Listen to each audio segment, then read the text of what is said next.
What is up, my friends? It is great to be back. I hope that you are all well. I've missed you all. It's been, 4 days? Feels like a lifetime, but it is great to be back. And fair to say, we've a lot to go through. Southampton just got themselves back up into the Premier League today with a 1-0 victory over Leeds. So congratulations to Southampton for that one. Does that mean that maybe we'll get Crescencio Somerville a little bit cheaper? I'm not sure, but let's wait and see. Nice to see you guys all in. And again, first super chat of the day. Thank you so much, my man.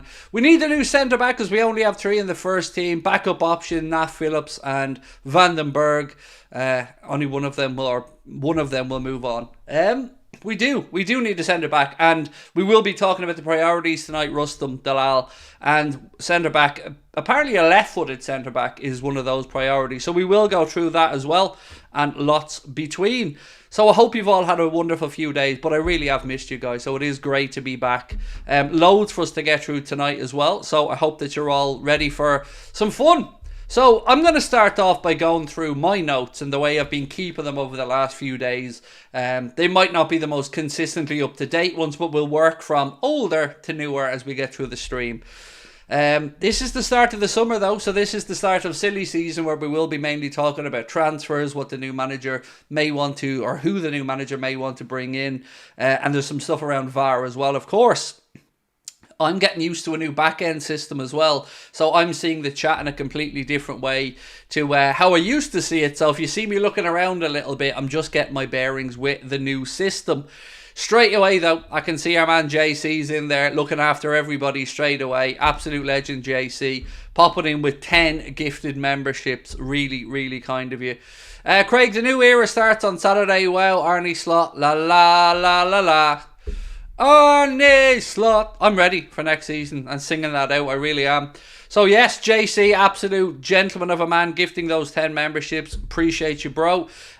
Finty Tin said, lovely to see you back on. How's you? I'm good, my man. I'm good. I'm not going to lie, though. I've definitely missed everybody over the past, 4 days? It feels like a lifetime to me. This is how my days off go. Day 1, day 2, hate it, don't want to not be working. Day 3, I start getting a little bit more relaxed. Day 4, I'm all good to go.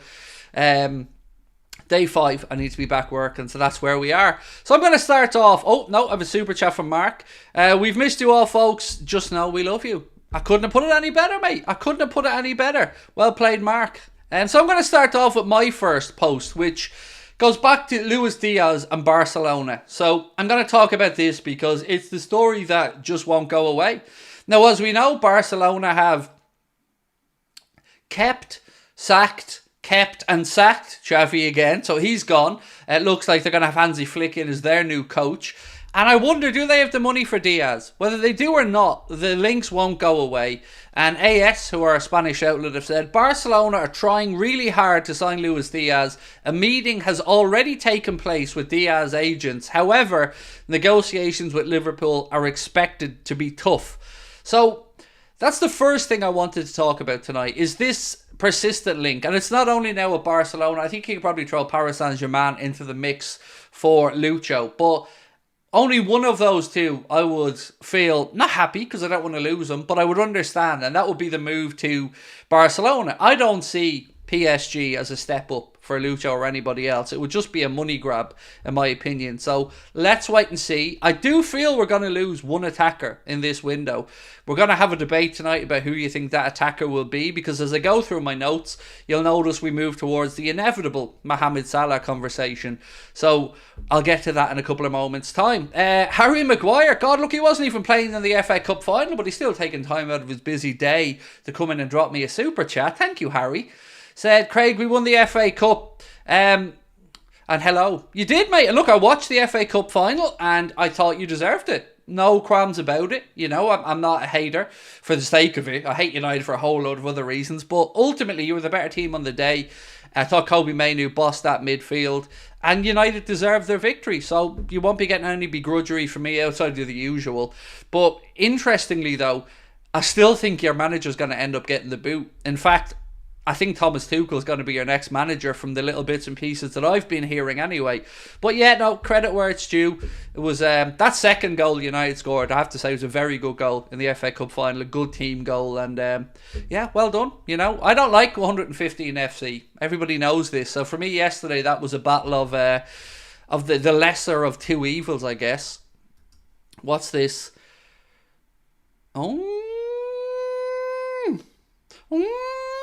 Bit of breaking news coming in, folks. Breaking, Pep Guardiola is expected to step down as Manchester City manager next summer. Now, I wonder what might happen between now and then. Oh, I don't know. Few charges maybe to be sorted out. But look, we'll get to that a little bit later on as well. I want to just give you all a quick reminder, though, before we get underway. I can't believe I'm saying this, but only 5 days to go to Belfast. So, if you want to come and see us in Belfast, time is running out to get those tickets. You can find the link in the description of this stream to get you to Ticketmaster, to get the links for the Belfast show. We'll be in, obviously, Cardiff and Liverpool in August, but next Friday, we're at the Limelight in Belfast. So, if you'd like to come and see us, you can get your tickets with the link in the description or just jump on to Ticketmaster. Right, where are we next? So, VAR. You know the way we all like to moan about VAR, especially yours truly. I like nothing better than to moan about VAR. Well, finally now again we have some concrete proof that we've every reason to have been unhappy with VAR. So Liverpool were the club who suffered the most from VAR mistakes in the past season, according to the Premier League's Independent Key Match Incidents panel. So this isn't me, this isn't Paul Tompkins, this isn't the lads at Anfield Index, Redmen, the Anfield Rap. This isn't Liverpool fans making this up. This is the Premier League's own key incident or key match incidents panel. The panel was set up 2 years ago and reviews every major decision in matches. A list of 31 decisions that the panel deemed to be wrong has been published by ESPN, and more than one incident involving Liverpool appears on that list. The list indeed shows that Liverpool have been the most impacted by decisions that the panel feel have been incorrectly awarded. So Liverpool, the most harsh done by. Liverpool are said to be at the end of 4 incorrect decisions that went against them, with no incorrect decisions going for us. Let me say that last part again. Liverpool have been on the wrong end of 4 decisions that were viewed incorrect going against us, but not one single decision that's deemed to have been wrong went in our favour. So again, we do have some right to feel a little bit annoyed by some of the officiating. Did you see Manu had Haaland in his pocket, said George Edwards. Yes, George. It was another final that Mr. Erling Braut Haaland didn't appear in, but you know, we're not allowed to talk about that because everybody keeps telling us that he's the best thing in the world. But it's many finals as that now, Erling showing up in without doing anything. So if he really wants to be considered one of the best in the world, he needs to stop just being that flat track bully and actually go out and do it in the big occasions. And again, another final went by and he did nothing. So, well, he hit the crossbar, didn't he? But he didn't score. So yeah, he did. United, I think United surprised a lot of people with that performance. Craig, I like Tuchel. Hopefully United don't get him. Tuchel is class. Omar, from the conversations I've been having and the other few bits I've been reading, it does seem like Thomas Tuchel has been offered the job. That's, I'm not saying that, but that's what I've seen written, and that's why he turned down the Bayern Munich option to extend there, because he believes that the Manchester United job, and I believe that the phrase used is already in his back pocket. So let's wait and see what happens there. I know United are pretending that they're looking around to see what's going to happen with Tuchel. But if you're already interviewing candidates when you've got a manager in the job, I think that's not a great sign. So the next story that I wanted to quickly go through was one around Dani Olmo, who's another player who'd been linked to Liverpool.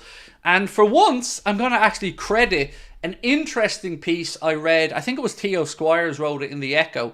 Now, this piece here said, Red Bull star Dani Olmo has been linked with a summer move to Liverpool. Recent reports have claimed that Liverpool have edged ahead of Barcelona in the race to sign the Spanish international. The versatile attacking player who can play in midfield and on the wing is said to have a release clause of £51 million, which can only be activated before July 15th. The Spaniard had previously had his say on his future. The playmaker told Jeremy German newspaper Bild back in January, before signing a new contract extension, that he wants to return to Spain one day. So the reason I bring Theo Squires in is I read a very good piece by Theo where he spoke about the fact that he was over in Italy when the under-21 Euros were on. He took in a couple of games that Olmo was playing in.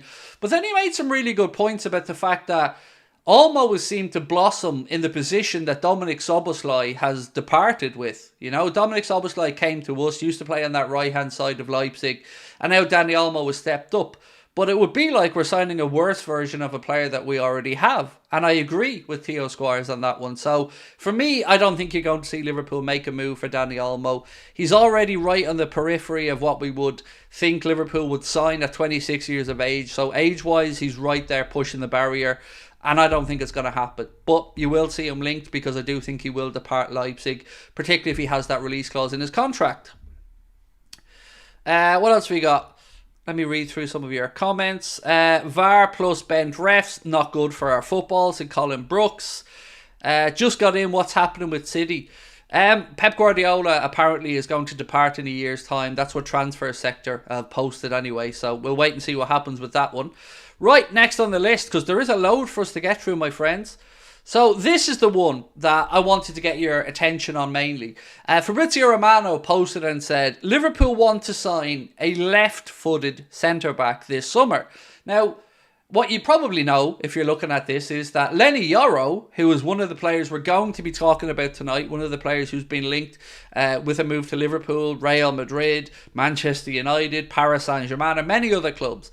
He's not a left-footed centre-back. Now, we can play on the left side of the fence. He can play left or right-sided centre-back.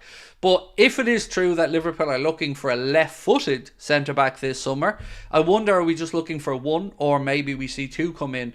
So if we are, as Fabrizio said, looking for that left-footed centre-back, well, it isn't going to be Leny Yoro because he's not a left-footed centre-back. So I wanted to know your thoughts on the centre-back situation first, because I think that's where you'll see us spend some money this summer. Definitely in agreement that we will spend a significant amount, I believe, on a centre-back and on a wide/attacker. They're the two positions that I feel we're most likely to go and spend money in. And then I want to move towards a conversation on Mohamed Salah. Yes, I know, we're all sick of it. But David Lynch has been speaking, kind of backing up what I said last week, and I want to move on to that in a moment. So let me get through some of your comments. Just make sure I haven't missed any other super chats. Some memberships. Mark, Harry Maguire. Yes, cool. We're all good on that one. This new system that I have allows me to check in with super chats and stuff like that. So it's really cool. I wish you could see the fun that I'm seeing in the background. Stretford Ender coming in saying United. Well done, mate. No jokes. Ha ha ha. You won the FA Cup fair and square and deserving of the win on the day. And that, of course, makes sure Manchester United are in the Europa League next season. Meaning that the £1 billion bottle jobs, as Gary Neville called them, are going to be in the Europa Conference League. And if I'm not mistaken, I think they even have a playoff to make sure that they get into the Europa Conference League. So what that FA Cup final meant yesterday as well is that Newcastle will not be involved in any European football next campaign because, of course, United win the FA Cup, means they take the Europa League place. Chelsea push down to the Conference League and Newcastle are tough luck merchants. So no European campaign for Eddie Howe's men. What else we got? Craig, don't you think it's stupid as soon as Chelsea get informed they sack the manager? Absolutely.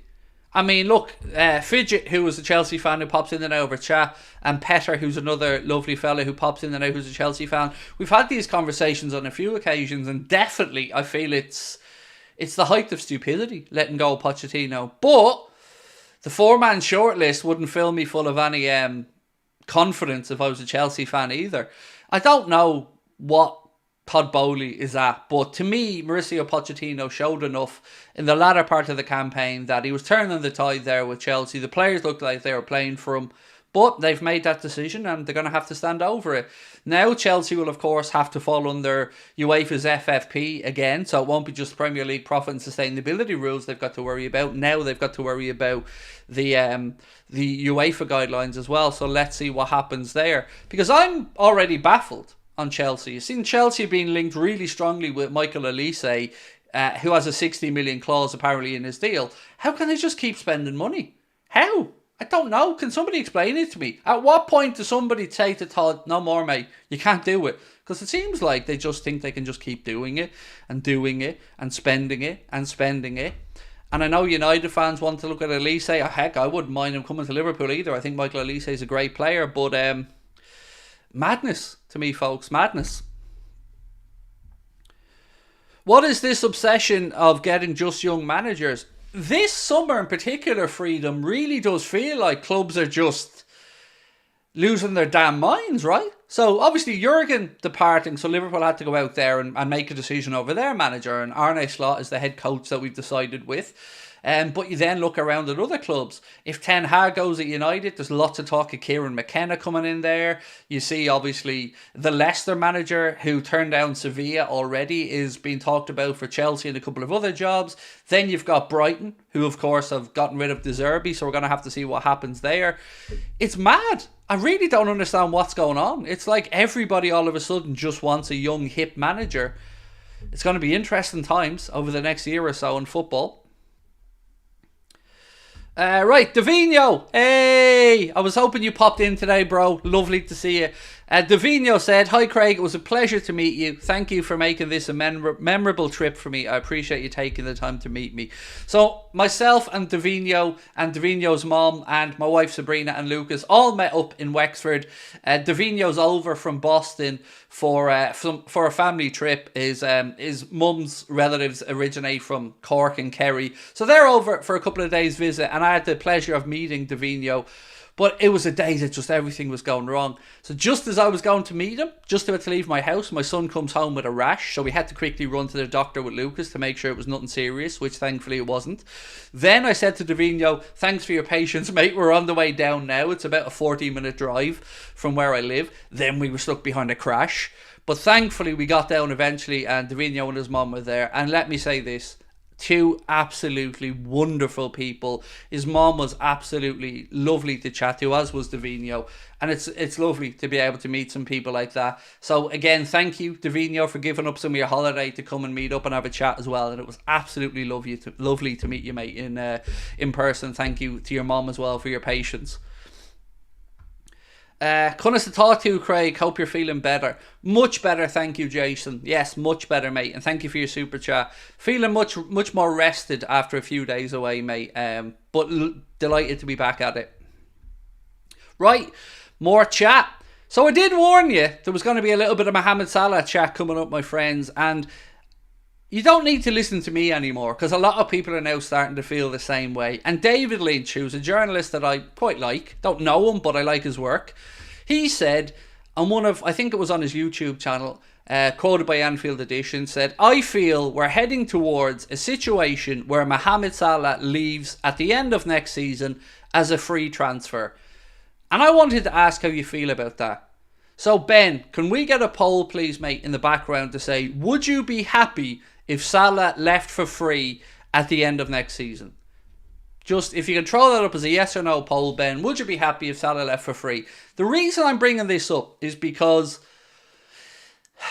remember when Mo came out with his phrase the other day, post that said, "We're determined to win trophies next year," and loads of people said, "See, he wants to stay, he loves the club."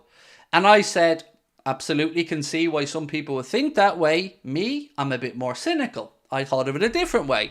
I thought of it that was him angling for a free transfer. And that, my friends, is the one thing I don't think we can allow to happen. It is, in my opinion, the height of stupidity if we allow Mohamed Salah to leave this football club for free in a year's time. But he has the initiative. He has the leverage in this conversation because Liverpool, being Liverpool, have allowed him to get to this position. Now, Virg and Trent are in the same position, but for now, we'll just focus on Mo. For me, and I'm not going to say this lightly, and I know I'm going to be mocked for it, and I know people are going to use this, but I'm so stubborn about this that if that is the angle, and there's genuinely no goodwill towards an extension or whatever, he's staying on the bench for me. I'm sorry. I know you're going to say to me, Craig, that's just cutting your nose off to spite your face. That's the way I'm wired. If I'm Michael Edwards and Richard Hughes, and I get the feeling that that's what he's trying to do, then I'm sorry, 350 grand a week or not, but you're not committed to the team, you're not committed to the club, and on the bench you shall sit. Because I don't care what anybody says. I've yet to see a player go into the last year of the contract and absolutely give 100%, go in full-blooded to every challenge and play through every niggle. Doesn't happen. And nobody's going to convince me it will. Whether you think he'll still score goals, absolutely, I agree with you on that. But I already have enough concerns about Mo not going full-blooded into challenges. And I already have concerns about Mohamed Salah not being able to work as hard on the pitch as he used to be able to. If this is the angle, I'm sorry, Liverpool have to grow a pair. And Liverpool have to make this situation either you sign a contract extension, if the club offer him one, or off you pop. Make it uncomfortable. Now, I know I'm a bit of a hypocrite in saying this, because I remember, and I've said many times in the past, when a player signs a contract, that player, all they are entitled to do is fulfill that contract. And Mo would be fulfilling his contract that he signed on for. But it's also the highest ever contract Liverpool Football Club have given out.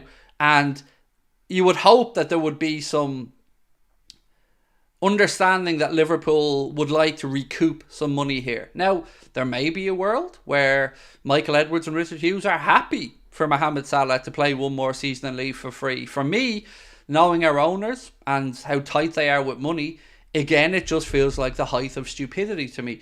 And it's not just me feeling this way. As we've already said there, the likes of David Lynch and other journalists feel that maybe this is the path we're heading. So I just hope it doesn't happen. I've no problem if the club want to give him a new deal. That's absolutely all I've always said consistently through all of this is new deal or sell. You cannot allow Mohamed Salah to leave the football club for free in 12 months' time. Because Saudi are now sitting back going, okay, well, we don't have to force the issue now because we know, let's say, in January, that Mohamed could sign a pre-contract agreement with any team outside of England. That worries me. It would worry me a lot more about Verge as well, but I think Verge will sign an extension. And again, same with Trent, but I just want to know how you're feeling. So we'll leave that poll up for a while and we'll see what your answer is to it. James Milner gave us 100% in his last season. Yeah, he's a bit part player though. And I was on 140 grand a week, I think. And, you know, if we look at the Salah situation, he's not averse to a strop, is he? Let's be honest. So for me, I can't see him being as involved as he would like to be and being happy. I just don't see it. Nobody's going to convince me otherwise. And I'm not saying my opinion's right, but all I'm saying is that is my opinion. Let him leave for free is absolute madness, in my opinion, if that's the case. Kevin, thank you, mate, for your very kind comments. Keep up the great work. Great channel, thank you. How would you feel about Salah switching positions and playing as a number 9?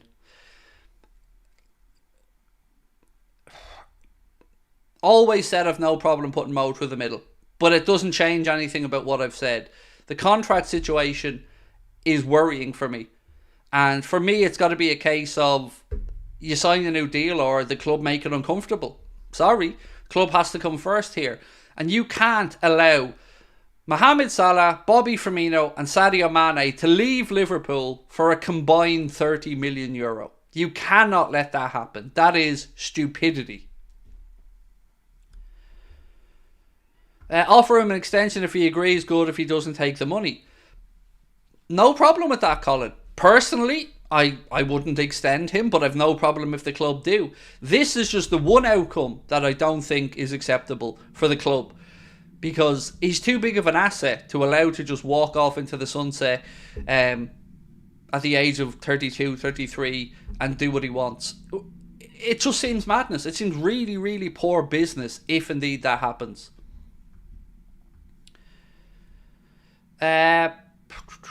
I'm hearing Mo as a 10, Craig, from some fans.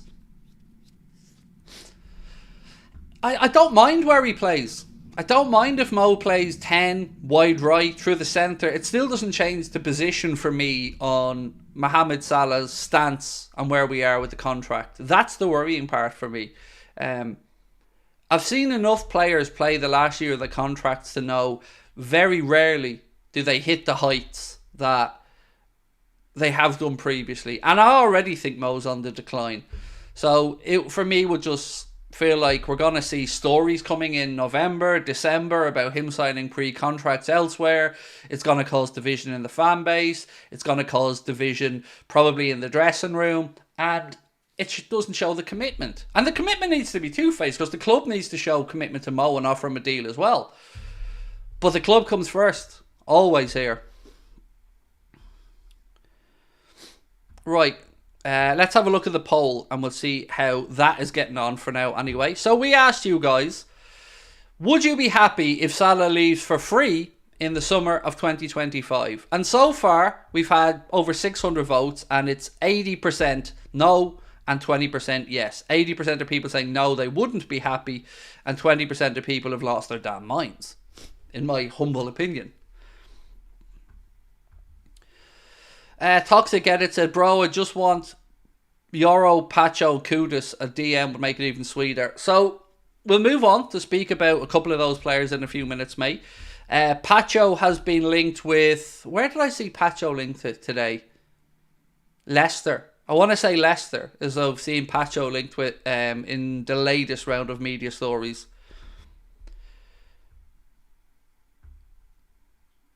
Alex said, hi Craig, hope you're okay. Is your wife back as a firefighter? No, second course, mate, won't be for a few more months. She's actually at the gym right now, trying to keep working on the upper body strength. Studio Flash said, no, it would be terrible. Levi said, Craig, who's the ideal replacement for Diaz if he sold this summer? I'd love Anthony Gordon. The fume would be insane. God, if Diaz moved off... It's a difficult one, because honestly, if we lost Diaz, I feel like between Darwin, if he stays, and Gakpo, we could cover that left-hand side. But I do think no matter what happens, we are going to bring in an attacker. And the reason I use the word attacker is it seems to be a split of whether we'll see a wide player come in or whether it will be number 10 type forward. But it will be an attacking player. Who would I replace Diaz with? Well, I'm going to say something really stupid now for just 1 second. Rafael Leao. Now, hear me out, because I didn't think this was possible either. I would have sat here and said, nah, Rafael Leao not happening. But I'm sure that you guys have seen a lot of the stories that Al Hilal from the Saudi Pro League are looking at trying to sign Rafael Leao for £85 million. Now, if that's the number, which I don't believe it is, but if that's the number, I wouldn't say no. If Milan are willing to do business at £85 million, I would like Liverpool to smack that £85 million down on the desk and say, yes, Rafa, yes, Mr. Leao, come on across, join Diogo.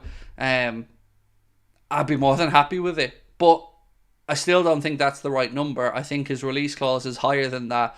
But I've seen consistent stories using that number for Rafael Leao. Now, you're saying he's overrated, David. I guess that's open to interpretation, but I certainly feel like he's a very good player. And I wouldn't say now if we lost Diaz and that was the type of money available. What I think will happen is we'll end up with a Crescencio Somerville or somebody like that coming in. And I think the most likely option will be Bakayoko or Somerville to come in if we're looking to bring in another attacking player over the next couple of weeks. And I hope it moves soon.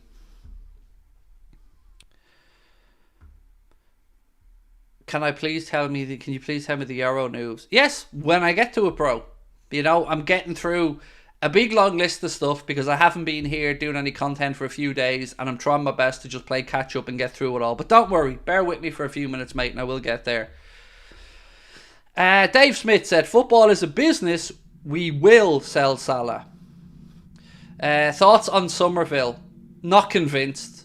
I've got to be honest now. I'm not convinced. Now, I'll also say I haven't seen the biggest of sample sizes of Crescencio Somerville, but I do think with Leeds not getting up to the Premier League that, you know, it's pretty widely reported that they'll have to shave down their wage bill and get some players off and free up some money. So I feel like they're going to be ripe for an offer. You know, maybe the Arne Slot Dutch connection there with Somerville is one that the club like. It would feel like a risky one to me. It's not one that I look at and think, yep, Crescencio Somerville would come in and do absolutely fine. He may do, but it'd have to be for the right number for me. And even at that, he would be further down my list than a lot of others. So I think him or Bakayoko are probably reasonable targets, but let's wait and see. Fuming that Liverpool aren't going for Bruno Guimaraes for 33 million with the commitment that we pay 67 the next 2 seasons. So you're fuming that we're not going in to spend £100 million on a player who isn't worth £100 million? Like, really? Do we think he's worth... Like, he's a good player, Bruno. Don't get me wrong. But 100 million? I don't think there's value there. I know the release clause you're on about, and you're spot on. 3 installments. First one being 33 million quid, but I just... I mean, look, I guess I could look at it this way. If he came in, would I be unhappy? No, I wouldn't. I'd be quite happy, but I'd still feel like we overpaid. But I guess it's not my money, so if the club could afford it, I guess it's about just getting the players that we think fit, right? Somerville will be good under slots at Alex Macklin. First live I've caught in a while. The Twitter feed is really cool. Thank you. We've got loads of new stuff that we've got ready for the new campaign. Some of it being Twitter feed, or as we like to call it, the Vidi printer that we have that we can swap between comments. So basically, can I say this, lads? I think I'm allowed to say it. When the new season coming up, you're going to see lots of new cool things on Anfield Agenda. When a goal is scored, you're going to see it automatically pop up on the screen. You're going to see the goal scorer. You're going to see the goal scorer appear down the bottom of the screen underneath me as well. Same with bookings, major match incidents, statistics, all this kind of stuff. We've gone big with our friends from Lineup Builder, and we've built something from the ground up for our channel that we're going to start inching in over the Euros and stuff, but you will see much more efficient, quick changes, substitutions, formation changes, all this stuff we'll be able to do instantaneously. It's going to be so much fun, and we really think you guys are going to enjoy it. So we're teasing it out now, doing little bits here or there, but we have an incredible system, and we wouldn't have been able to do it without the amazing help of our friends from Lineup Builder, so do check those guys out. Right, what else have we got? Oh, what's this one? So, Manchester City succession planning will begin with Girona's Michel talked up as a potential candidate. Julian Nagelsmann has a contract with Germany till 2026, and Xabi Alonso is highly thought of, while Guardiola himself admires Roberto De Zerbi. Did you see this City celebration parade today? The one man and his dog. It wasn't impressive at all. But then again, you know, we know the truth around Manchester City and their actual followings. Right, next up, Teun Koopmeiners. The link that just won't go away. And this time, this one's credited to Fabrizio Romano, who said, "We're seeing more links with Liverpool, but I'm still told he's a priority target for Juventus this summer. Juve are working on it. Let's see what happens at Liverpool, but my information is that there is nothing concrete so far. We will see as soon as Arne Slot meets with the club's new directors." And that's from Fabrizio Romano. So look, firstly, let me just say congratulations to Atalanta on their very, very deserved 3-0 victory over Bayer Leverkusen in Dublin. Connor was at the game, and I've no doubt some of you guys probably were as well. And it didn't flatter them. They deserved it on the day. They were the much better team. They did to Bayer Leverkusen what they did to us, which is man-marked them out of the game, showed more intensity, and what a performance by, what's the dude's name that scored the 3 goals? Ademola Lookman, sorry. What a performance from Lookman. Wow. Incredible. But yeah, congratulations to Atalanta. I think 60 million for Koopmeiners sounds a bit high for me personally, but let's wait and see. It is a link that's been there for a while, but one thing Connor keeps saying to me is that when do we ever talk about names when Michael Edwards is involved when it actually turns out to be those names? Usually it's the media are talking about 2 or 3 players, and then Liverpool will come in stage left with people we've barely spoken about. So I'm really excited to see how the transfer window goes. The Man City parade was less crowded than my town centre, said Harry Ray. It was terrible. It was shocking, honestly. But look, that is Manchester City, no matter how much they try to pretend that they've got this super global reach. I believe we need to talk after the Euros. Let's see what players will shine there. Well, I can say this to you, mate. Liverpool won't be signing anybody based on performances in the Euros. If I know anything about the way Liverpool conduct business, it's that is too short of a turnaround for us to, unless it's somebody we're already very far along or have looked at for quite a while. We don't do our business that quickly. We're very, very, very, very, very, very in depth, as are most top level clubs these days when it comes to transfer targets. So I don't think we'll be getting somebody in that shines in the Euros and that we hadn't already had under consideration. David said, really interested in what Juve are doing. They saw their rivals win the title, now hired one of the best young managers around and are getting Serie A's brightest talent. They've still got quite a way to come back, though, to be fair. Did you see the Inter Milan situation? The owner, the Chinese owner, couldn't make a 450 million euro repayment or something. Now it looks like Inter Milan are taken over by the hedge fund that lent them the money or something mad like that. Crazy.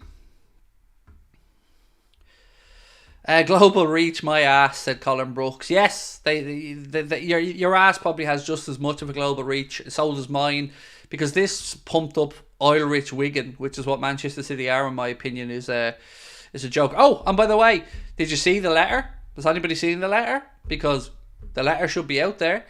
The letter, you know, the one I told you about, he who we don't like to talk about, sent threatening us with solicitors. We leaked that letter into our Discord, so anyone in the Discord, feel free to post it away in social media land, because we prove we don't talk crap. If I say something happened, I'll back it up. And that letter was pathetic. But then again, look what we're dealing with. Right, next up, Leeds United. They say that Leeds will have to free up to 100 million quid in player sales if they failed promotion, which of course they did today.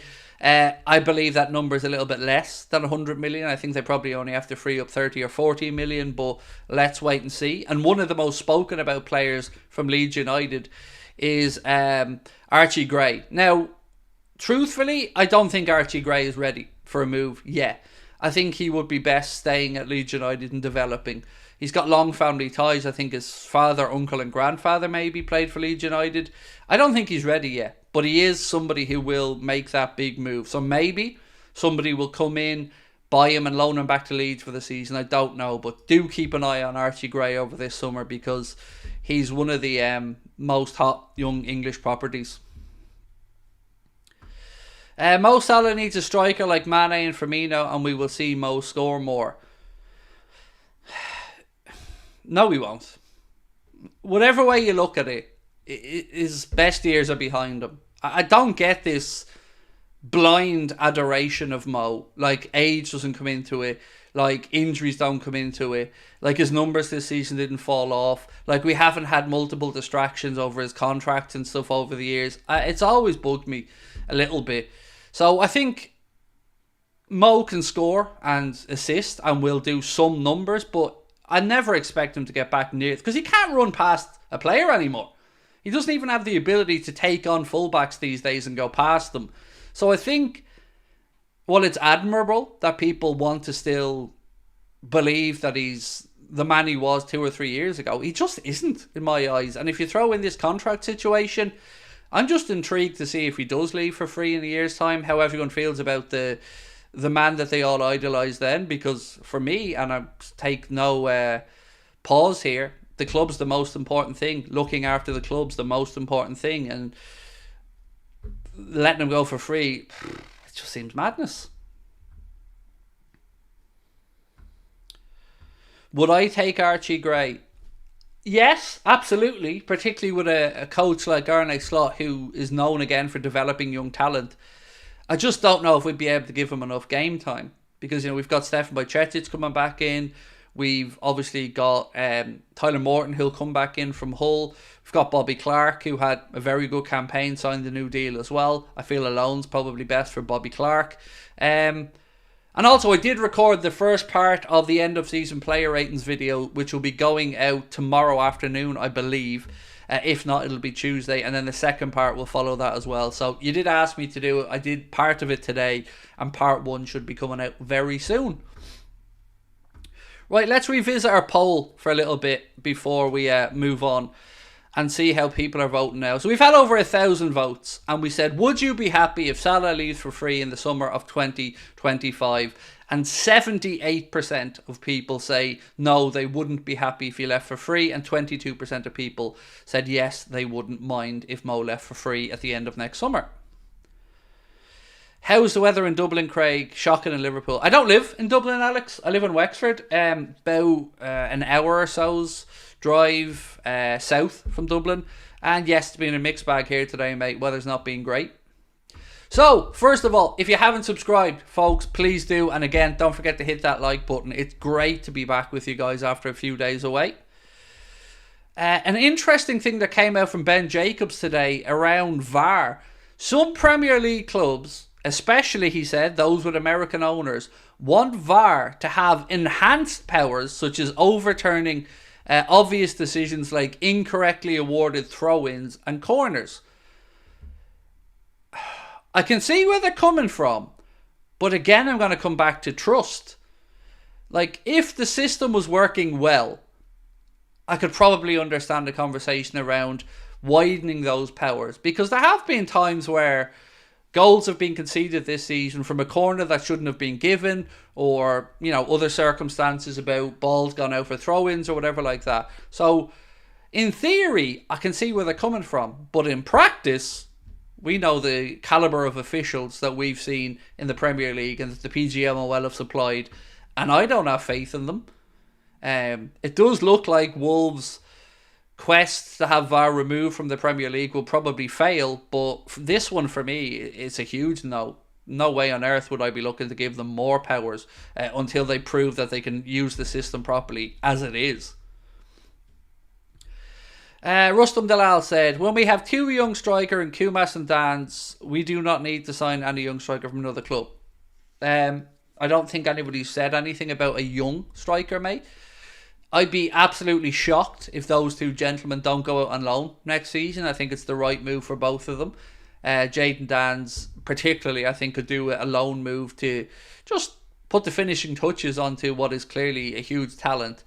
But what I would say is, it's the hardest leap to make, and there's no real guarantees when you're talking about a player making that last leap from underage football to the senior first team. Now, Dans has had a taste of it, as has Kumas, and particularly Jayden Dans has shown that I think he does have what it takes. But I still feel like it'll be a season before we see the best of it, or before we see it regularly at Liverpool. So I think a loan's probably the right way. But that doesn't take away from your point as well about blocking that pathway.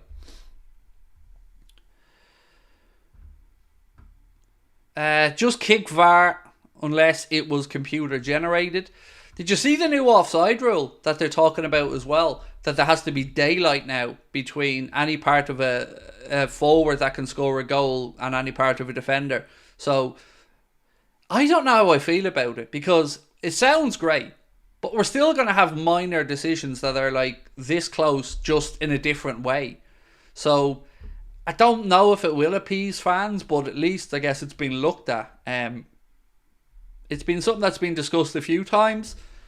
It's certainly, I think it might sit a little bit better, because there's nothing more frustrating than you see an offside given for a goal when we're talking millimetres.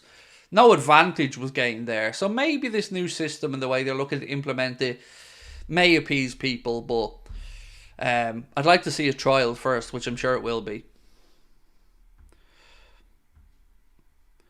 I'll be on board with that. There is technology like goal line technology that can make it happen. Goal line technology, if it was put all around the perimeter of the pitch, I'd have no issues with that whatsoever. I'm sure it's probably more expensive, but it would work.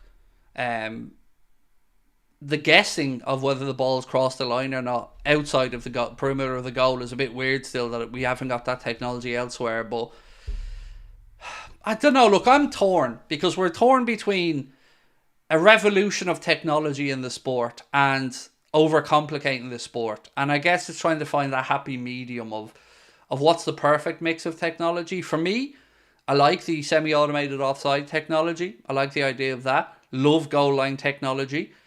The rest of it, I can kind of take or leave, to be honest with you. There's always going to be subjectivity in football decision making.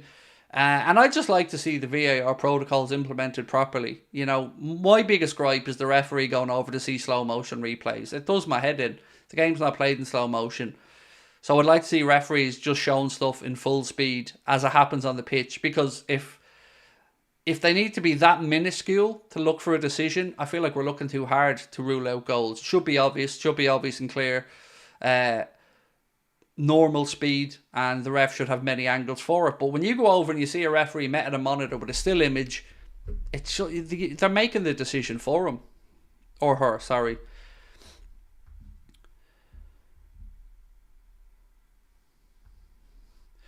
What have we got? Dan should go on loan to Wrexham. No, he needs to go a level above that. He needs to go. If Jayden Danns went on loan, I'm thinking Leeds, somewhere like that. Somebody who's going to be challenging to get promoted back up to the Premier League. In fact, the more I think about it, I think Leeds would be a great move for Danns. But I've no doubts that wherever he does, if he goes on loan, you're going to see the man scoring goals.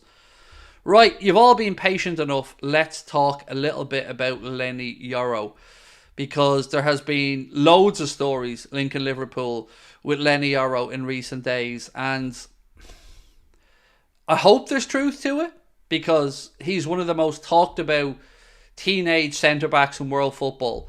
When you see the likes of Paris Saint-Germain, Manchester United, Real Madrid and Liverpool being linked, it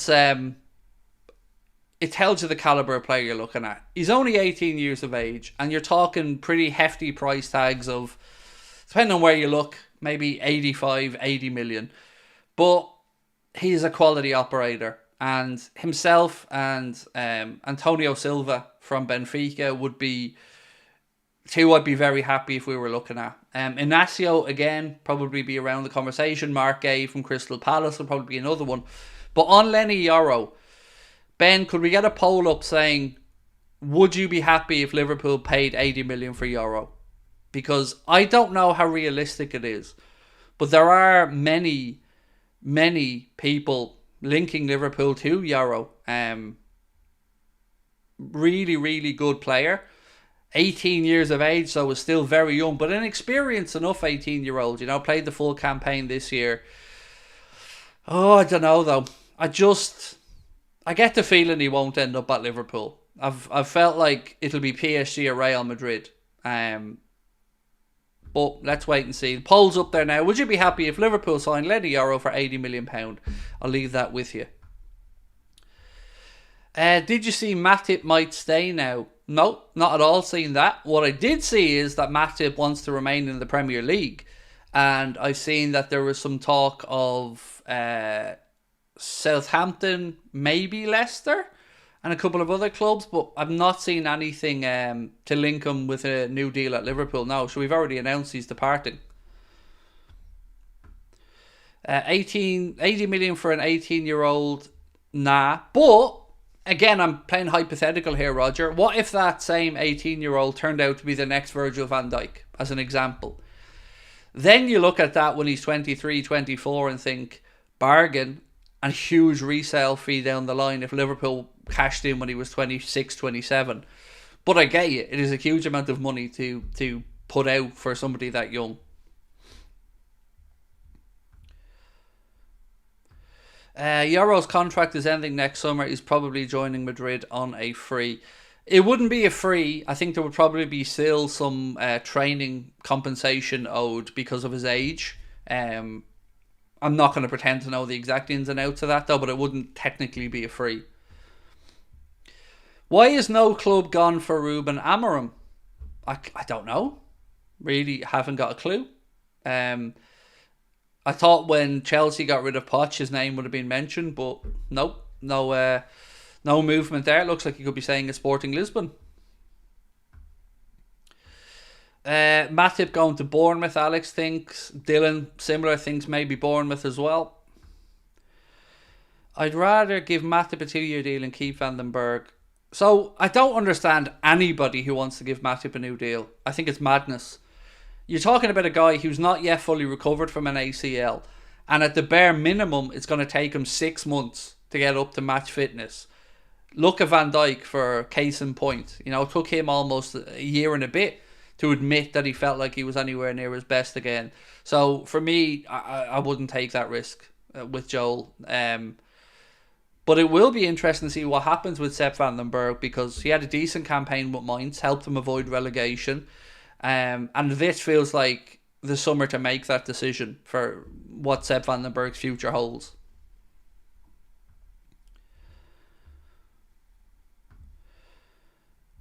What else we got here? Did I see Thiago might become assistant coach at Barca? Yeah, I did. Look, I think most of us in the chat would agree that Thiago Alcantara would probably be a great coach. And going back to Barcelona to, I guess, help Hansi Flick and his transition into Barca head coach role, I could see that happening, absolutely.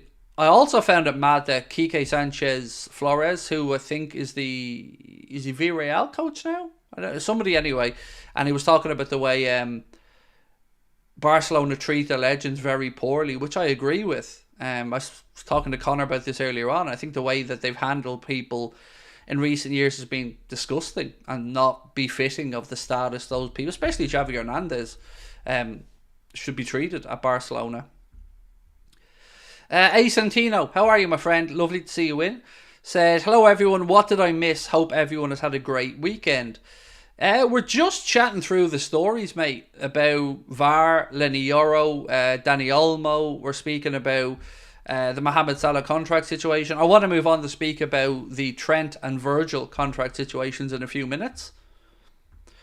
Thiago would still manage to get injured, no hating. Well, at least he could sit on the sideline on a chair if he needed to help out with the coaching. Craig, any chance we could see the gold, I'm not going to read out what you said, I'm just going to say bridge, letter, the sooner his downfall happens, the better for the football community. It's out there, just seems nobody's picked up on it.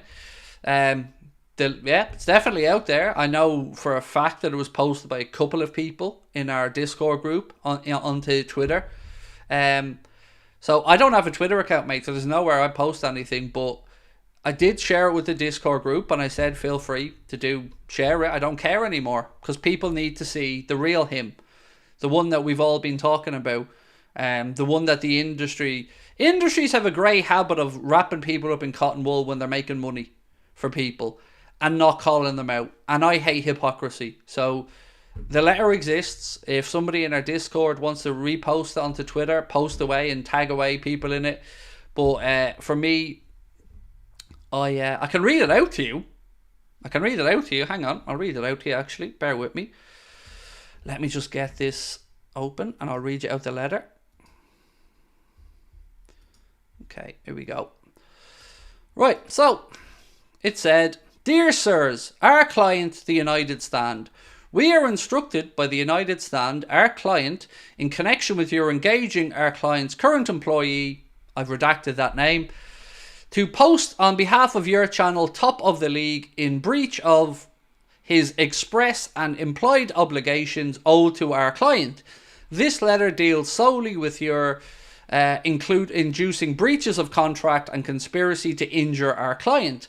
Our client reserves its position entirely with regard to intellectual property infringements in connecting with your channel, in respect of which we are taking our client's instructions. I'll shorten this down for them.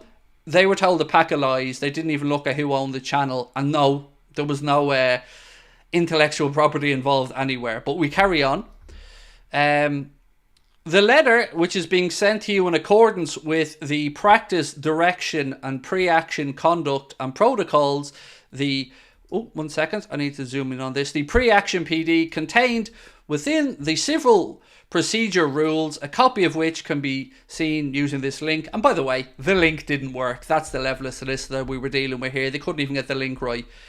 We refer to paragraphs 13 to 18 of the pre-action PD concerning the court's powers to impose sanctions against you for failing to comply with its provisions. Ignoring this letter may lead to our client commencing proceedings against you for damages and injunctive relief, which may increase your liability for costs.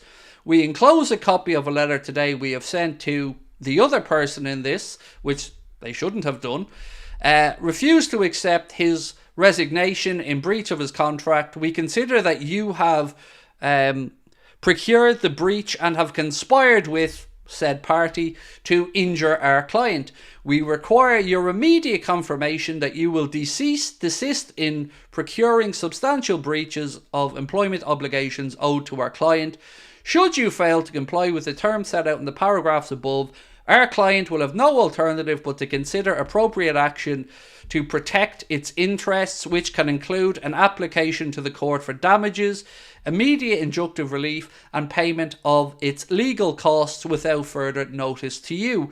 Should you be in any doubt about the serious consequences, should you be in any doubt about the serious consequences you may face, should you fail to comply with the requirements set out in the letter, you should seek immediate legal advice.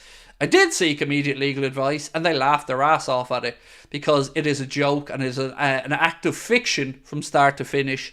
But that's all he has, is intimidation, cowardice behaviour, and Googling the first solicitor that he can find, because Google it yourselves, the employment solicitor. Google it. Just Google employment solicitor Manchester. It's the first one that comes up. That's how lazy he was. So, as I said, I don't tell lies about situations. He is what I've said he is. He is what everybody else has said he is. And the final straw for me was when he tried to go around pretending that Manchester City had sent him a letter telling him to stop talking about the 115 charges, and him saying something to the tune of, I don't care if we lose, that's football, I'm going to read out the letter, tune into the podcast on Tuesday. To which everybody did, only to find out that it was a social experiment. It wasn't that he was a lying asshole. No, it was that it was a social experiment. Yeah, come on now. So I thought, well, since he's now making up legal letters that he said he's received, maybe it's about time that we showed the world the legal letter that we did receive after he told, or whoever was in conjunction with the solicitors, told him a pack of lies, which was easily disproved, which is why it went nowhere. And that's before we get into some other huge mistakes that was made in that letter that could probably cause him trouble. But we're not that petty and vindictive. I just want to show you that if I say something happens, I'm not talking out my arse. He is that guy.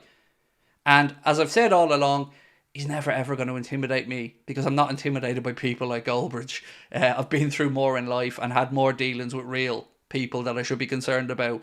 Not that little can't accept that people are leaving his channel because of, well, the reasons will become clear, I guess, over time. But there you go. The letter can be shared anywhere. If anybody in our Discord wants to post it, post away, because the world needs to see him for what he is, which is, in my opinion, a cowardly little bully. Sounds like a lot of waffling to me. It's a lot of nothing. The whole letter, for starters, I'm not in his jurisdiction. So they implied that they thought Ben owned top of the league. He doesn't. I do. And Connor does. We own it 50-50. They didn't even do the research on that. The whole thing is a sham from start to finish and was very easily rebuffed when we replied to the solicitor. And what I've said all along is, and I don't throw this around easily, I'm a very, very, very, very well-connected person when it comes to matters of legal importance and stuff like that. And I mean very well-connected in this country. I have access to some great legal minds who are friends of family, and they laughed when they seen the letter. That's how bad it was. So, there you go. I bet he doesn't even care for United. I don't think he's a United fan. That's my opinion. And look, I've got some evidence to the contrary, but it is what it is. I just want him to stop making out to be the victim all the time, because whenever anything happens, the only answer that he has is they're jealous of me, they're bitter, or they're trying to screw me over. He can't accept that he just mistreats people, and that he's not a very nice person, and that people want away from him because he doesn't allow anybody else to have the limelight. It's all about him. Well, unfortunately for him, the truth's starting to come out, and people are going to have their say. And the world needs to see him for what he is, which is, as I've said, not a very particularly nice guy. Anywho, let's get back to football. So, we asked you on the Leny Yoro situation. Would you be happy if Liverpool signed Leny Yoro for £80 million? This one's really close. 52% of you guys say no, 48% so far are saying yes. So we'll leave that up a little bit further and we'll see if that changes or not over the remainder of the stream.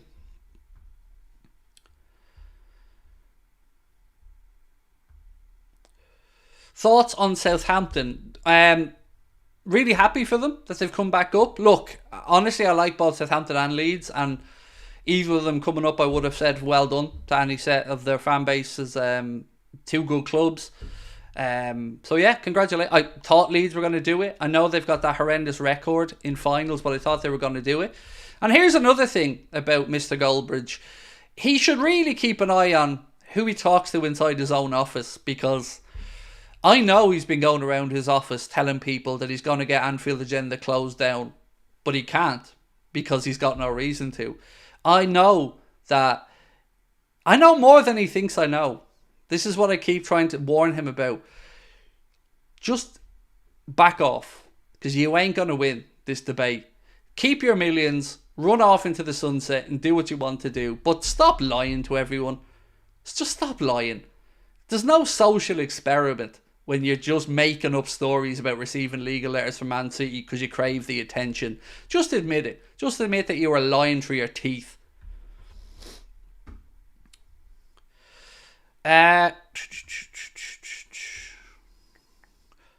Sorry, I'm trying to go through some of the comments. Nilo said Salah free. Well, look, the thought process, mate, is that he's going to leave at the end of next season on a free. You know, he's got 1 year to go on his deal, and I've warned for months and months and months that the longer this goes on, the more power shifts in the favour of Mo and his agent. And it is the case. Now Liverpool are in in my humble opinion, a pretty precarious position. You either agree a new deal with Mo or you have to sell. You can't let him run down his deal and leave for free. And that brings me on till Craig on full Kendrick Lamar mode. No, I'm just sick of hypocrisy. I'm sick of it. I'm sick of seeing people like Lee Gunner belittled by him when I know Lee to be a really honest, good, sound, say it as he sees it type of fella. I know why Ben left the United stand. You don't know, but I know. I know why Adam left the United stand. You don't know, but I know. I know why others have left the United stand, and I know what they've had to sign when leaving. I know a lot, and I'm trying to be polite, believe it or not, in warning him to just fuck off and mind his own business and stop sticking his nose in where it's not wanted because you lost Ben. You lost Ben for very good reasons, mate. And it was got nothing to do with me poaching him or anything else, because you know why he left. I know why he left. Ben knows why he left. Adam knows why he left. Faz knows why he left. Why do they all keep leaving? Rants, flex, the list goes on and on and on and on. And there's one common denominator in all of that. Guess who that might be, Brent? That's right, dude. It's you. So, again, stop looking for reasons, thinking everyone's trying to shaft you. People just don't want to work with you and can't wait to get out of there. Not my fault.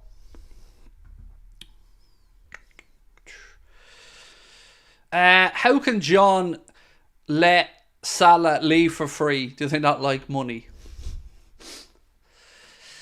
I guess the thinking is... I'm even trying to think of the thinking. I can't...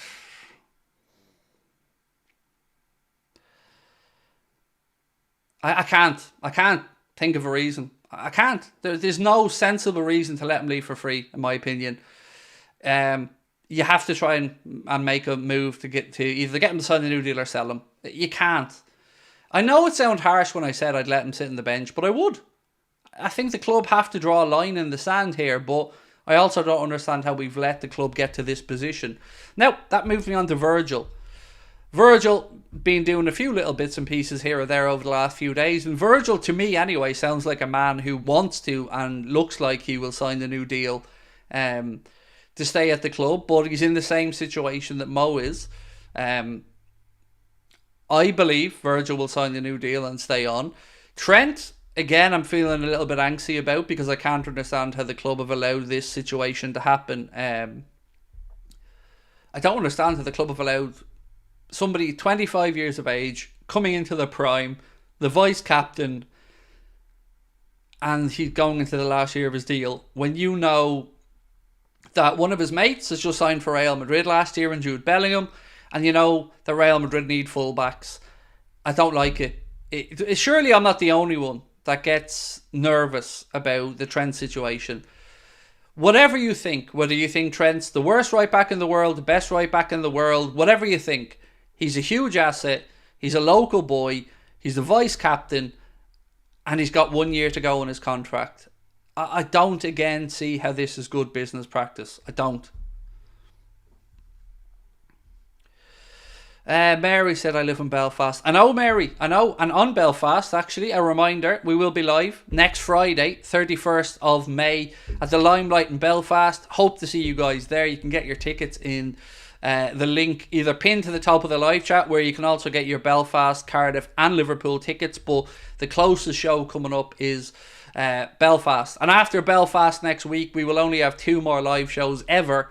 And then that's us done with the live show. So Cardiff, we're going to see you on August the 2nd at the Richard Burton Theatre. It's an all-ages event. And Liverpool, we're going to see you at the Hot Water Comedy Club in Liverpool on August the 4th. Both of those shows are selling really, really well. So thank you to everyone who's got a ticket for Cardiff and Liverpool. The price is just £15 each. So if you want to come and see us, they'll be our last 2 shows, and they're all-ages events. So Cardiff August 2nd, Liverpool August 4th, and Belfast next Friday. Right, let's get cracking. And can I just say one thing that's probably going to surprise a lot of you on Goldbridge, by the way? I actually don't have any beef with Goldbridge. Like, I know it sounds like I do, but I really don't. I don't do the whole beef thing. I just get fed up of the snidiness, you know? The reason we stopped being, I won't say mates, but the reason we stopped talking with each other was that he welched on a bet. And I said that was the end of it. You know, we had the whole that's football stuff. We made up after that. I acted a little bit petulantly in that situation. I've no problem admitting that. But after that, can I ask you a simple question? Have you ever in your life heard of somebody losing a bet getting to pick what happens? Because that's what happened. We had a charity bet, and the season before I had a charity bet with a United fan that Liverpool would finish above Manchester United. It was a £500 bet. I lost the bet and I paid it out. The United fan picked a wonderful charity close to his family's heart that deals with learning difficulties and stuff like that. And I paid the money out, no problem. Was happy to do it because I lost the bet. Next year, I have a bet with Goldbridge. Same bet, £500. Who finishes above who? Liverpool or United? So, obviously, Liverpool finishes above United. And I sent him a message twice telling him what charity I'd like the money sent to. Only to get sent a screenshot of him saying, so I lost the charity bet with Anfield Agenda and I paid the £500 to, I think it was a cancer charity that was close to him because somebody he knew had passed away or had a battle with cancer or something along those lines. And I said to him, mate, that's not what we agreed. You know, I mean, you made a nice donation to a good cause, fair enough, but that's not what we agreed. The deal was if I win, I pick where the money goes. If you win, you pick where the money goes. And he just laughed at me and said, no, that's not how it works. So again, I'm going to ask, has anybody in the history of the world ever lost a bet and got to dictate the outcome of the bet? The winner picks where the money goes. That's the bet. And that was the end of it for me. I just thought he's just got no common decency about him at all. So I just left it. And that was the end. I just didn't want nothing else to do with him after that. And as I said before, I only went on to That's Football because he was scared of Robbie from AFTV taking over football. And he said to me, I need somebody to help me push back Robbie and, you know, keep That's Football, the United stand moving forward. And I said, look, you're my mate, Ben's my mate, happy to help out. And I came on board and I started doing stuff on That's Football, but he wouldn't give me moderators. He wouldn't give me the access to moderate the chat myself. And I was stuck there getting horrible posts with nothing to do about it. So I said, fuck this, I'm out of here. He's all about him. There's no from what I felt, no empathy, no compassion, no looking at somebody as a peer, always belittling, looking down the nose at somebody. And he's just not a nice guy, in my humble opinion. And that's where we fell out. And that all went, and nothing happened. And then Ben was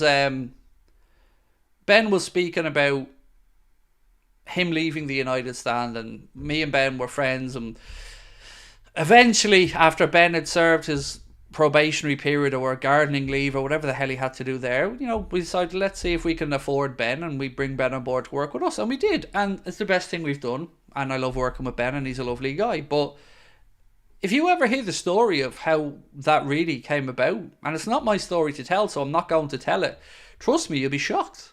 Whatever you think, it's worse. Trent's not good enough right back for Real Madrid.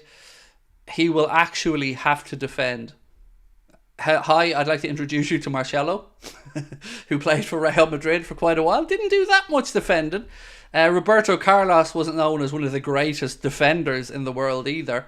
And look, I'm not saying Real Madrid are going to get Trent. I truly believe that Trent will stay at Liverpool. I just feel it's very stupid of us to let this situation happen. You're a legend, Craig. Also, cash in on Salah for me, and new deal for VVD and Trent. That's kind of where I'd be with as well, Adam. Exactly as you've said, that's how I feel about the situation.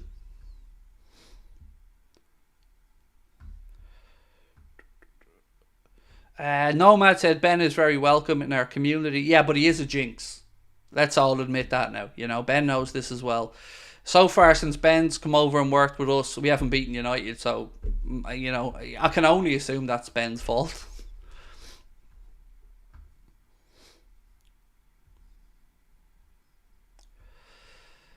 Tuck said, I like Robbie and all of AFTV, especially after the Arsenal fans. We get Comedy Fest. I don't know him. I've never spoken to Robbie from AFTV. I've met with Troops once, I think. But yeah, I don't know the guys from AFTV, so I just do my own thing and mind my own business, really.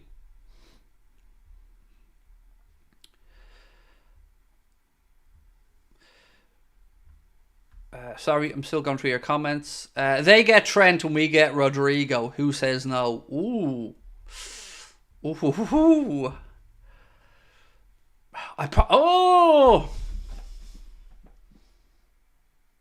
I still want Trent to stay. I do. I want Trent at Liverpool.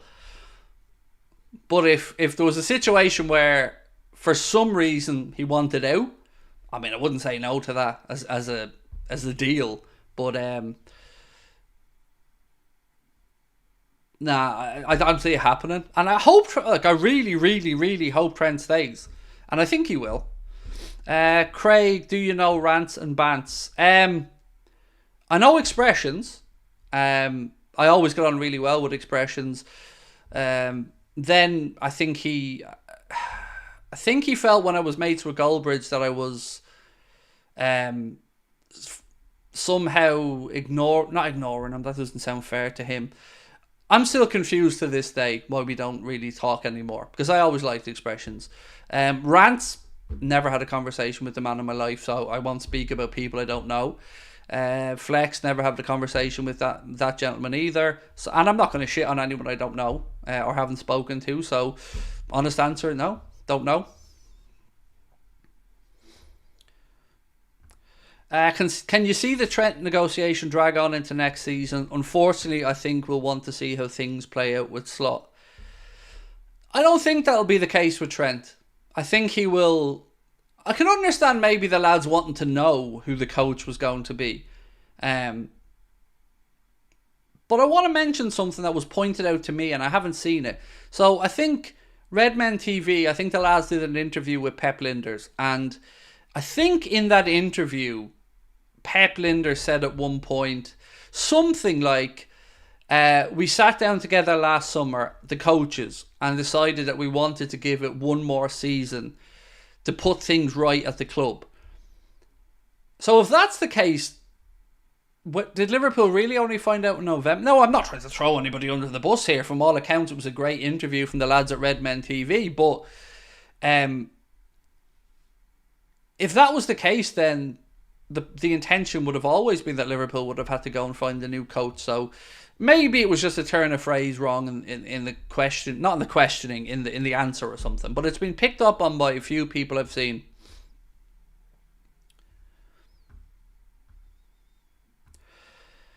Mark said, quick reminder, folks, the 18th of June is the day the Premier League fixtures will be released. And thank you for that, Mark. David Henry Apaya said, we need Pacho, Koopmeiners, Bakayoko and Somerville. Well, you're right about the positions anyway. I would agree with you on the positions there.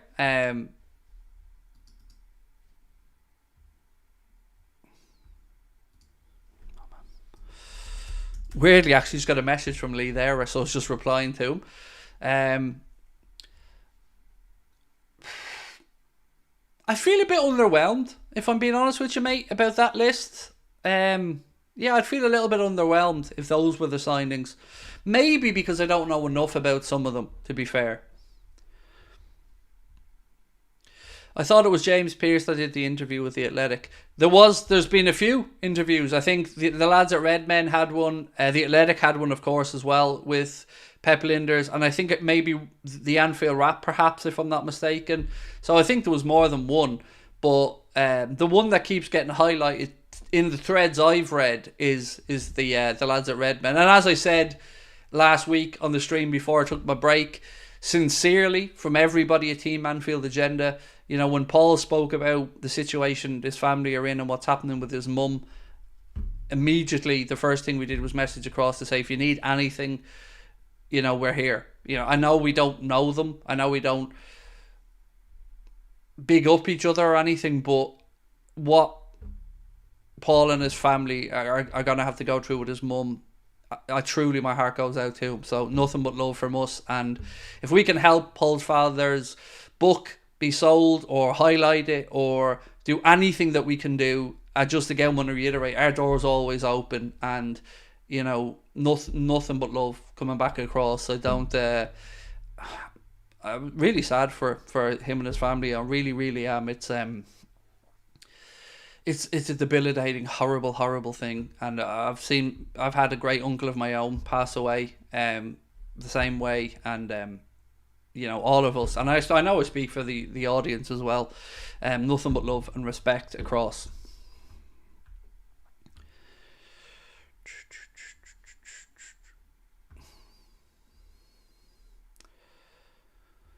Craig, you should be Liverpool's new set piece coach.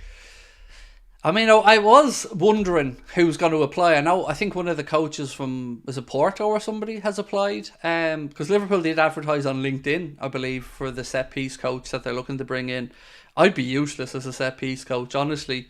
But I do love some of the snidiness that the modern set piece coaches are coming up with.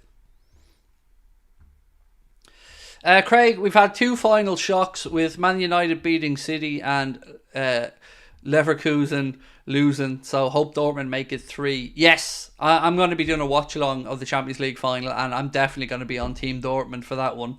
Can I ask a question though? Was Atalanta beating Leverkusen really that big of an upset?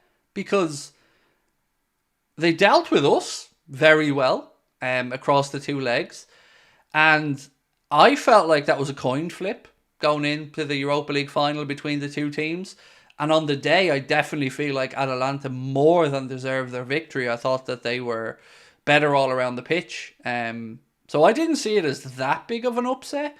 But still great to see Xabi Alonso and Leverkusen then go and win the DFB Pokal and win the German Cup and finish the double.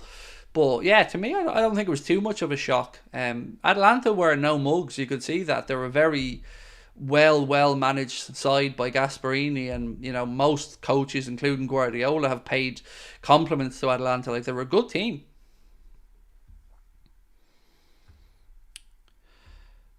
Harry said, I think it was more of an update against the possible story of Leverkusen if they had won.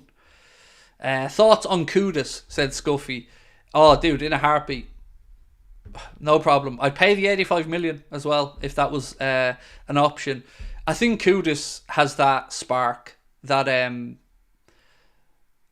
that je ne sais quoi, for want of a better phrase. He's, yeah, definitely I'd have no issues if Liverpool went out there and were able to trigger that release clause for Mohamed Kudus. He would, yeah, I could see him in our team easily. Right, what else have we got? Sorry, I'm getting more and more messages here all the time. Oh yeah, we've talked about that one as well. Sorry, I'm just going back through my notes. So, I'm going to quickly go back through some more of this as well. Transfer Sector posted to say, breaking news from Jack Gaughan, who said, Pep Guardiola is expected to step down as Manchester City's coach at the end of the next season. We also spoke about Premier League clubs, particularly those with American owners, want VAR to have enhanced powers such as overturning obvious decisions like incorrectly awarded throw-ins and corners. That came from Ben Jacobs. Next thing we spoke about was Archie Gray. Liverpool are preparing a summer bid, apparently, according to Matt Hughes, for Leeds midfielder Archie Gray. And I would hope if we did buy him, we'd loan him back, because I think he could do it another year. Love for Liverpool to be the club that actually get his signature, because I think Archie Gray is, as we've said many times, going to be somebody that really makes a stamp on the English national team and just on football in general in the coming years. A little bit on Darwin Núñez, actually. He was speaking about Jurgen Klopp leaving the football club, and this is a direct quote. He said, "We were all a little shocked by Klopp's departure. Nobody expected it. It's a shame that he's leaving. Personally, I would like him to go big, winning things. It didn't happen that way. For the best player, for the players, it's also a shame. I wish him the best in the world." So certainly doesn't sound like there's any ill feeling there between both. Sorry, I'm just trying to make sure I haven't missed super chat here.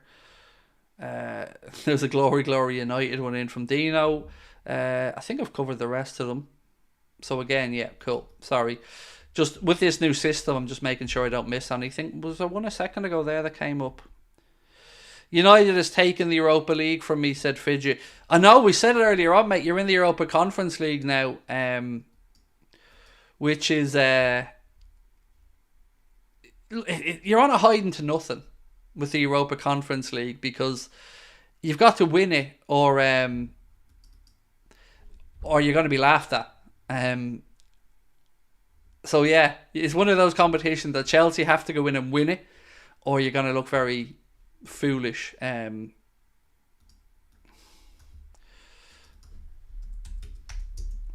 Right, sorry, I just have to reopen a different chat box here. 1 second, folks. Cool. Right. Funny Pep's leaving before it falls apart, said Corbyn 2003. I mean, I'm definitely not the only person who will think that. But I hope it is dealt with before the end of next season. Because if it's not, that's 7 years. Couldn't Archie Gray be a backup to Conor Bradley? No. Conor Bradley's a right back. Archie Gray would be a midfielder. So no. We also have Calvin Ramsey, who, we need to contend with as well. Andy Murray will finish at Wimbledon. It's the right tournament for Andy Murray to sign off on. What a career he's had, by the way. Thoughts on Ugarte? I feel like Adamy was one that got away, and one that we should be looking to correct if there's an opportunity. He's not getting a look in under Enrique at PSG. So, the two last year I felt we should have gotten. Ugarte was one of them, and Van de Ven, the Spurs defender, was the other. They're two that I felt like we missed the boat on.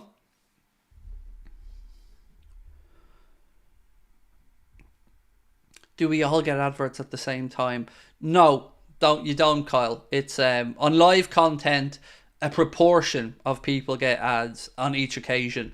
But we have no control over who gets the ads. Did I see Mo's new haircut? I did, yeah. Looking good. Let's hope he's not like Samson and needs the hair for his magical powers. But now he's looking sharp.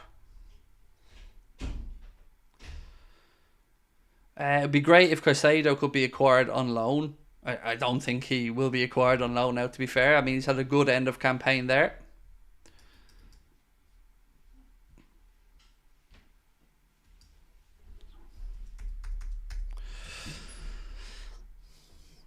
Do you think we will go for a CDM in the transfer window? Yes, I do. I don't know if that's more hope than belief, but I think centre back, wide attacking player, or maybe a number 10 and a defensive midfielder. They're the signings I think we need to make personally. Before, if anyone leaves, then that's just another conversation. Thoughts on Southampton? Again, just full credit to them, mate. You know, congratulations. Your heart has to go out to Leeds a little bit there. That's what, is it 4 playoff finals they've lost now without winning one? So you got to feel sorry for the Leeds fans. But Southampton, fair play. They were the better team on the day and got the job done. Did you guys watch the boxing last night, by the way? Just wanted your take on the Jack Catterall, Josh Taylor rematch. I thought it was incredible. I thought it was a great fight. I thought the right man won, but I thought the scorecards were lunacy. I don't know how you see that 117, 111 on the judges' cards. I mean, I had 2 points in it to Catterall. I thought he deserved the win, but I thought it was a much better effort from Josh Taylor than the first fight. And I'd definitely watch it again. I'd definitely watch a third one. I thought both lads left it all in the ring. It was incredible. So, yeah, well done to both of them on a great fight. Deserved winner, but it was much closer for me than those scorecards showed. Moraxamy said, there's 3 confirmed preseason games. Real Betis 27th of July, Arsenal 1st of August, Manchester United 4th of August. Do you think we can win all 3? Honestly, dude, don't care if we lose them all. It's no indication of anything pre-season. All it does is you want to make sure that when you kick off on the opening day of the season, you're as sharp as you can be.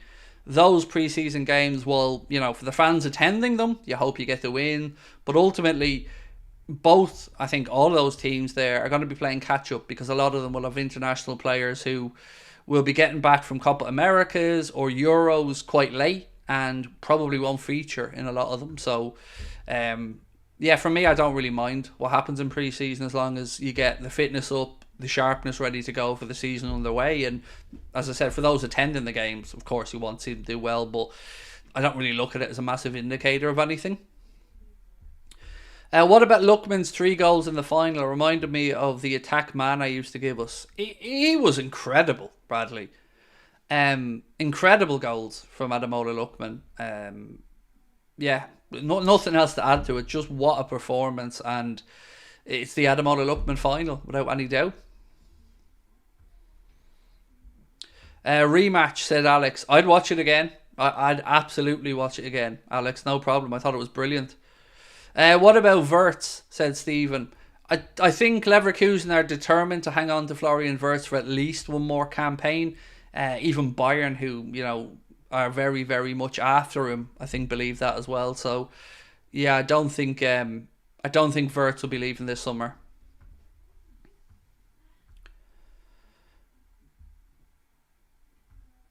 Craig, guessing you won't be live for pre-season because they're all at midnight for us in Ireland. Dude, midnight's my evening. I'm a late bird, so yeah, I won't be doing those games at midnight. Don't you worry about that. Midnight for normal people is Craig 6 o'clock. So yeah, I'll be doing them. ENQUIRIES, said Joseph Purvis. I've not seen any real links at all, mate, to be honest with you, with Liverpool and ENQUIRIES. It doesn't mean Michael Edwards mightn't pull one out of his backside and could be a sign none of us have spoken about, but I haven't seen that on it. Jim said Koopmeiners should be signed immediately. We spoke a little bit, Jim, about Koopmeiners earlier on, mate. Fabrizio Romano, speaking recently, said Teun Koopmeiners, we're seeing more links with him in Liverpool, but I'm still told he's a priority target for Juventus this summer. Juve are working on it. Let's see what happens at Liverpool, but my information is there is nothing concrete so far. We'll see as soon as Arne Slot meets with the club's new directors. So certainly a name's been spoken about.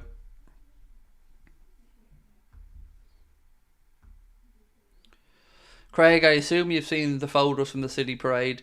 I seen a couple of little bits, Stephen, on Sky Sports News, and when I picked myself back up off the floor from laughing, yeah, I expect nothing less. To be fair, happy to be corrected on this, by the way, if I'm wrong, but I believe there was a bigger attendance at the Championship playoff today than there was at the FA Cup final yesterday. I think there was 1,000 people more at the Championship playoff. Now, I'd be very certain United sold out their allocation. So I'm thinking, and I am thinking, because I don't have the proof of this, that it might be the blue side who perhaps didn't fulfill their sales.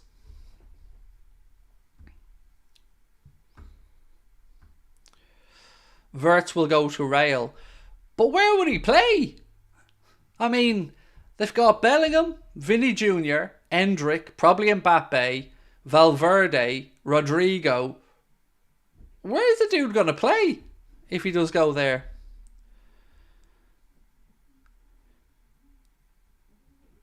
Inter Milan players they're getting a ring for winning the league. Oh God, it's all very NFL there, isn't it?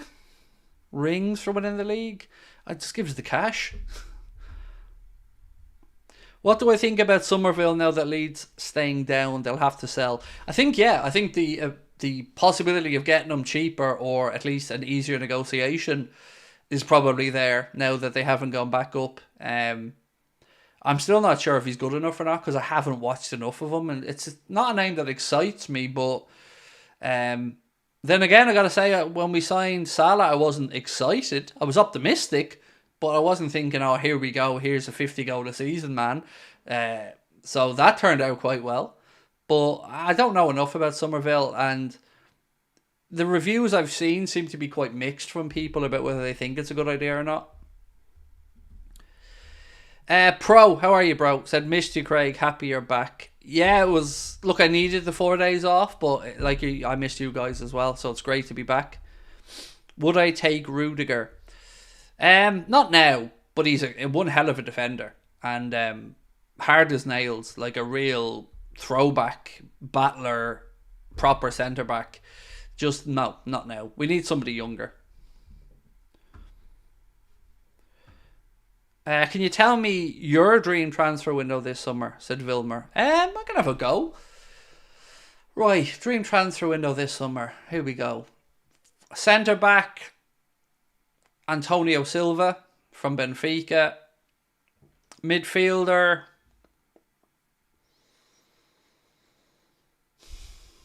I still would like us to go in for Ugarte. If it was a reasonable price. Maybe there could be a deal done there with Diaz if he wanted to go to PSG. And for an attacking wide player,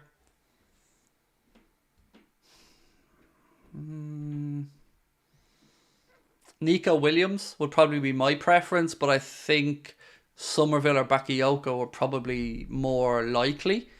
I'm realistic about what I'd like Liverpool to do. Like, I'm not expecting us to go out there and spend 250 million net on 3 superstars. I'd like us to, but I'm not expecting it.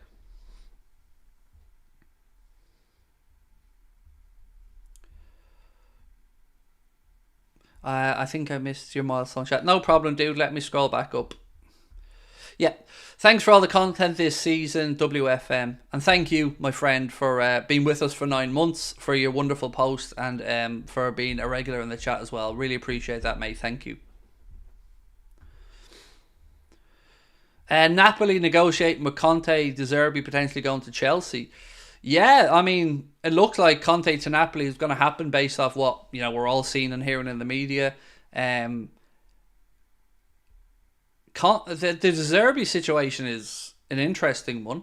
I just don't know why any manager would walk into the Chelsea job after everything that's happened. I just don't. But I guess there's always going to be an appeal there. So let's see what happens. He's been on a list with the Leicester manager, with Kieran McKenna, I think, and Thomas Frank, I think was another name that was mentioned there.